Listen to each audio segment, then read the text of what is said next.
Olá, seja bem-vindo à unidade 1 do curso de tutoria online. Nessa unidade, a proposta é compreender a importância da interação no processo educativo, compreender que a tutoria e docência possuem objetivos em comum e entender que o processo de ensino-aprendizagem exige o envolvimento e a constante formação dos educadores. Vamos lá? Bem, que a educação à distância não é uma novidade, você já sabe, né? Visto que há cerca de um século essa modalidade vem se difundindo e se aperfeiçoando como metodologia de ensino. No entanto, o advento das tecnologias da informação acabou potencializando a demanda e as ferramentas disponíveis, ampliando, portanto, a sua abrangência e, inclusive, transformando a educação como um todo, produzindo aí efeitos na educação presencial e também nas concepções pedagógicas sobre os papéis dos sujeitos envolvidos no processo educativo. Assim, nesse espectro, nós temos a figura de duas pessoas fundamentais para o processo de ensino e aprendizagem, que são o professor e o tutor, além do aluno, é claro. Antes de falarmos acerca desses dois papéis pedagógicos, é importante pontuar um elemento essencial no processo de educação à distância, que é a interação. Interagir é algo quase natural na educação presencial. Afinal, alunos e docentes estão em contato direto e a comunicação acaba se fazendo automaticamente. Mas, quando a gente fala em educação à distância, a interação é indireta, realizada por recursos tecnológicos, intermediada e, portanto, singular, que exige do estudante maior autonomia e dos educadores a garantia da interatividade. A interatividade é a chave para um ensino à distância eficiente. No entanto, é importante compreender que a interação de maneira simplista, como pergunta e resposta, ou como mera reação dos educadores às demandas dos alunos, acaba não sendo interativa.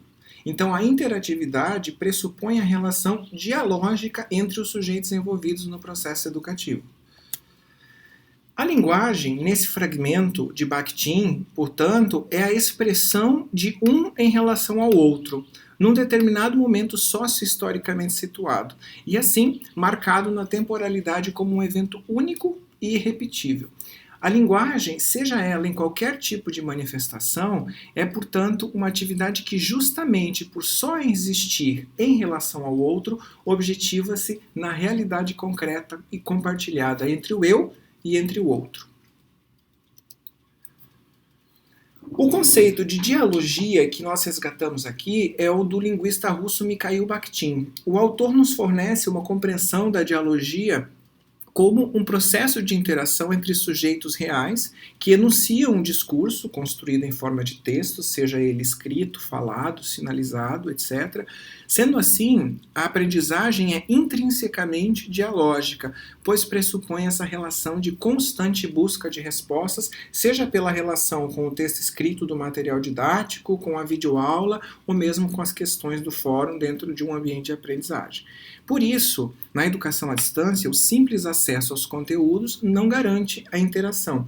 É necessário que esses conteúdos sejam pensados e produzidos a fim de dialogar com os alunos. Não é o bastante fornecer um texto ou um conteúdo supondo que você fará uma leitura compreensiva. Esses textos devem trazer a leitura crítica do professor-autor, a fim de provocar reflexão. Essa provocação inicial deve levantar questões e dúvidas que serão aprofundadas nas videoaulas do professor formador e discutidas nos fóruns e mensagens aí junto aos colegas e aos tutores. É importante ressaltar que um aluno que não participa ativamente dos fóruns não está necessariamente fora do processo dialógico, pois a dialogia ela não se restringe à comunicação efetiva entre sujeitos em um ambiente físico. O diálogo ocorre entre os textos, ou seja, se um aluno ao ler um texto ou assistir uma videoaula sentir-se, digamos assim, impulsionado a buscar outras informações, a aprofundar os seus conhecimentos aí com outras leituras ou pesquisas, a interação existe e acaba produzindo o aprendizado. Portanto, a interatividade, elemento que motiva a aprendizagem, é indispensável na educação à distância. Sendo assim, os papéis do docente e do tutor não podem ser pensados fora dessa perspectiva.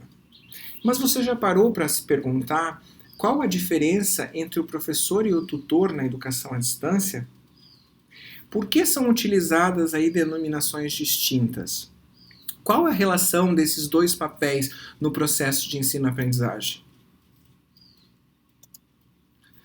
Você verá nessa disciplina um intenso debate sobre o papel do tutor, suas especificidades e atribuições, principalmente no que diz respeito à diferença entre a sua atuação e a atuação docente.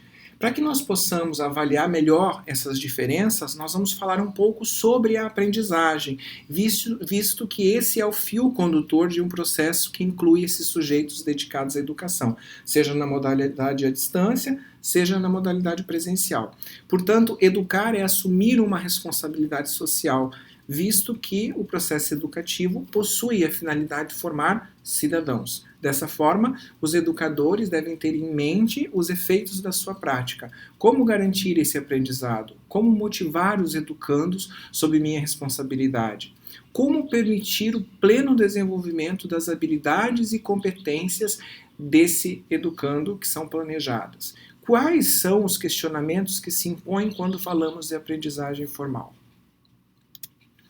Se pensarmos no homem como um ser capaz de aprender e a instituição escolar, seja ela de educação básica ou ensino superior, presencial ou à distância, como um espaço de aprendizagem, nós podemos perguntar: o que aprendemos nesse espaço?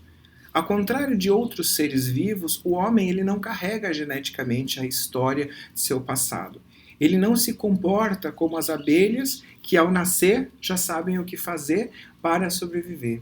O homem, ele aprende a falar, a se comunicar, aprende a trabalhar, aprende a utilizar técnicas, aprende a escrever, entre múltiplas outras habilidades. Então, o aprendizado permite ao homem perpetuar símbolos e linguagens que para ele são significativos e transmiti-los às futuras gerações. Então, dessa forma, a instituição escolar é um espaço destinado ao aprendizado para o homem desenvolver habilidades específicas que são julgadas necessárias para as sociedades humanas que delas fazem uso. Sim, pois nem todas as sociedades criaram espaços como a escola para ensinar. A escola, ela é uma instituição histórica e cultural. Vale aqui destacar que nós vamos utilizar a expressão escola para nos referirmos aos espaços formais de aprendizagem. Certo? Então, estão abarcados aí nessa terminologia também as universidades e seus cursos de graduação e pós-graduação, visto que compõem aí, portanto, a rede institucional de educação formal e, especificamente no caso do Brasil, são regulados de maneira centralizada pelo Ministério da Educação. Nesse sentido, sempre que nos referirmos à escola, teremos em mente um lugar de aprendizagem permanente. E nesse cenário, o educando é o principal responsável por esse processo, que envolve procurar aí diferentes informações, né, experimentar e rever as suas experiências, adaptar-se a mudanças, desenvolver e descobrir sentidos e significados para as coisas e fatos, aprender comportamentos e condutas, né, que são tidas como condutas sociais. Então, você percebeu que a escola é todo planejada para o educando. Né? O educando ou o aluno é, digamos, o protagonista do processo de aprendizagem. E é para esse sujeito que educadores planejam as práticas pedagógicas e metodologias de ensino. No entanto, aprender e ensinar são processos dialógicos, está lembrado? Que a gente já comentou sobre isso. Por isso, fazem parte de um mesmo conjunto de ações contínuas e indissociáveis. O ensino é uma tarefa muito importante. Ensinar é um ato intencional. Ensinar significa interagir e compartilhar. Ensinar exprime afetividade. Ensinar pressupõe construção de conhecimento e rigor metodológico. Ensinar exige planejamento didático. O que isso significa? Cada uma dessas expressões está carregada de significado e compõe um campo de características e aspectos importantes para a compreensão do processo educativo. Ao dizermos que ensinar é um ato intencional, estamos afirmando que o ato de ensinar não é algo aleatório. Ele exige um direcionamento, objetivos aí bem traçados, né, por uma estrutura organizada como a escola. A intencionalidade de ensinar está subordinada à instituição escolar e ao contexto social no qual ela está inserida. Por isso, é fundamental que esteja associado à reflexão sobre quem é o educando e o que se pretende desenvolver como habilidade. Justamente por ser intencional, o ato de ensinar ele deve ser consciente. Quando entendemos o ensinar como interagir e compartilhar, pretendemos destacar aí a dimensão humana dessa ação transformadora, pois ensinar é estar entre seres humanos, né? O professor obrigatoriamente interage com os alunos e estes, entre eles, compartilham aí as suas experiências, informações e juntos buscam respostas de forma consciente e inconsciente. Não há ensino sem experiência conjunta, né? Quantas vezes você sentiu aí dificuldade em aprender uma matéria por sentir antipatia pelo professor? Ou então, ao contrário, quantas matérias ficaram, digamos, mais fáceis justamente porque você gostava desse professor? Então, a afetividade é inerente ao processo aí de ensino. A empatia é fundamental para garantir as trocas entre o educador e o aluno. Por isso, o enunciado ensinar exprime a afetividade. Aí, a identificação é algo preponderante para despertar no aluno a confiança necessária ao ensino. Emoções, conflitos, alegrias e fruição são aspectos aí do processo didático e não devem ser ignorados. O educador deve ter em mente que a afetividade está presente e que ela é uma dimensão importante. Isso auxilia bastante o planejamento aí do ensino. Para ensinar, o educador ele precisa, antes de tudo, aprender, sendo o principal mediador entre o aluno e o conhecimento. Ele não pode ignorar a sua condição de aprendiz e, por isso, de estudioso da educação. Portanto, ele tem que fazer uso do conhecimento e do rigor metodológico. Assim como não é possível construir um prédio sem alicerce e planejamento, não é provável construir conhecimento sem métodos de ensino e elaboração. Nos dois casos, a falta de estruturação acaba resultando em desabamentos, inconclusões e fracassos.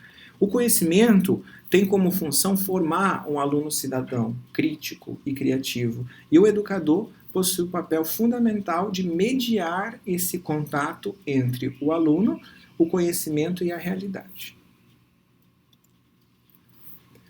Você percebeu que falamos sempre em educador e não em professor ou docente especificamente? Como aluno ou aluna, você já parou para pensar que não aprende exclusivamente com o professor? Sim, o docente é essencial no processo de ensinar, no entanto, o ensino e a aprendizagem possuem dimensões muito mais amplas que não se restringem ao ato de apresentar um conteúdo ou uma matéria curricular. Você pode aprender em uma conversa informal com uma senhora no ponto de ônibus ou em uma aula de pós-graduação. O que queremos dizer é que o aprendizado, mesmo o formal, envolve inúmeros profissionais qualificados. Nesse caso, professores, pedagogos, coordenadores, orientadores, tutores, designers instrucionais, editores, autores, entre muitos outros profissionais. Assim, o ensino não é uma exclusividade dos professores e, por isso, docentes e tutores são equanimemente ou igualmente educadores.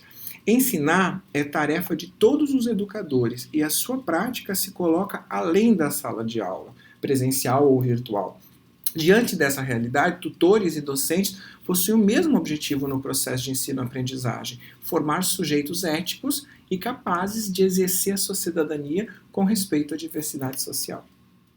Você acabou de compreender que docentes e tutores possuem o mesmo objetivo: ensinar. Por isso, os colocamos na mesma categoria de educadores. Sendo assim, sob o ponto de vista do processo educativo, a formação de docentes e tutores passa pelos mesmos desafios pedagógicos. Um deles é justamente a sua formação para educar. Vale dizer que nesse primeiro momento da disciplina, estamos aqui destacando as semelhanças entre as práticas de docência e de tutoria. Nos temas posteriores, iniciaremos a nossa explanação sobre as especificidades de cada papel educativo no processo de ensino-aprendizagem. Certo? Um educador precisa conhecer a sua ocupação, sendo seu labor principal, digamos, o ato de ensinar. É fundamental que ele saiba como ensinar. Além dos conhecimentos específicos, o educador deve manter-se atualizado sobre o quê? Sobre as formas de ensinar aquilo que aprendeu, sobre as metodologias de ensino que compõem aí um arranjo necessário às práticas pedagógicas. O educador, tem que saber organizar o processo de ensino de forma consciente e sistemática. E para isso é inevitável fazer o uso da sua preparação teórico-científica. O profissional da educação, bem preparado, possui uma sólida formação acadêmica e também uma formação para a prática de ensino, que nesse caso vai ser uma formação técnico-prática. No entanto, a formação teórica e a formação prática não devem ficar separadas. Há que haver, digamos, uma articulação entre os conhecimentos teóricos e os conhecimentos técnicos. Você já pensou em como pode ensinar aquilo que acabou de aprender nas disciplinas do curso? Gostou da forma como algum professor ou tutor abordou matemática ou esclareceu uma dúvida? Refletiu sobre a técnica que ele utilizou? Além do domínio de técnicas e regras para ensinar, o educador que não possui o domínio teórico daquilo que ele ensina, ele não vai conseguir problematizar o conhecimento. E assim, nenhuma técnica será suficiente para que ele seja capaz de ensinar. Tem um autor, o Libânio, que ele diz que o profissional da educação deve ter a sua formação pautada na contínua interpenetração entre a teoria e a prática. A teoria não tem valor didático se não estiver associada à realidade, assim como a prática não se sustenta sem orientação teórica. Dessa forma, um dos desafios dos tutores e docentes é permitir-se aprender sempre. A principal crise do trabalho e da formação dos profissionais da educação, segundo Kandel, é justamente a dificuldade de relacionar de forma efetiva teoria e prática. Isso porque a formação atual não condiz com a complexidade social que vivemos. Geralmente, os sistemas de formação destacam um único aspecto, centralizando seus esforços em uma única dimensão, aí abdicando de outras que são igualmente importantes. Para essa mesma autora, há um conjunto formador aí centrado na norma. Isso quer dizer que as práticas estão voltadas quase que exclusivamente para a adequação aos instrumentos legais, sendo o educador aquele responsável por cumprir aspectos formais do ensino, em observância às normas vigentes. É um tipo de formação conservadora e pouco criativa. Por isso, é importante que o educador conheça novas técnicas e metodologias de ensino que reflita sobre as suas ações pedagógicas a fim de aperfeiçoá-las e adequá-las à realidade que se apresenta. Um tutor, por exemplo, não pode reproduzir infinitamente a mesma resposta para os seus alunos no fórum, ou limitar-se a uma única ferramenta de comunicação para dialogar com os seus alunos. Quando o ambiente virtual aí apresenta uma diversidade de possibilidades aí de ações, como é possível perceber nos diferentes ambientes virtuais. Essa atuação é técnica. Como educador, o tutor é responsável pela organização das condições de ensino e de aprendizagem, definindo estratégias, aí, selecionando conteúdos e definindo objetivos. Assim como o professor, o tutor é responsável pela comunicação entre os envolvidos no processo educativo, condutor do processo que deve, aí, digamos que, culminar no desenvolvimento emocional e intelectual do aluno. Nessa unidade, você viu que a interação é importante para o processo educativo. O dialogismo é essencial para a educação à distância e tutoria e docência acabam possuindo objetivos em comum. Docentes e tutores acabam pertencendo à mesma categoria, a categoria de educadores. E o processo de ensino-aprendizagem exige o envolvimento e a constante formação dos educadores. Aqui no slide 17, você pode verificar as bibliografias básicas acerca dessa unidade e espero que você tenha gostado dessa nossa primeira aula e eu te vejo na próxima, tá certo? Até mais!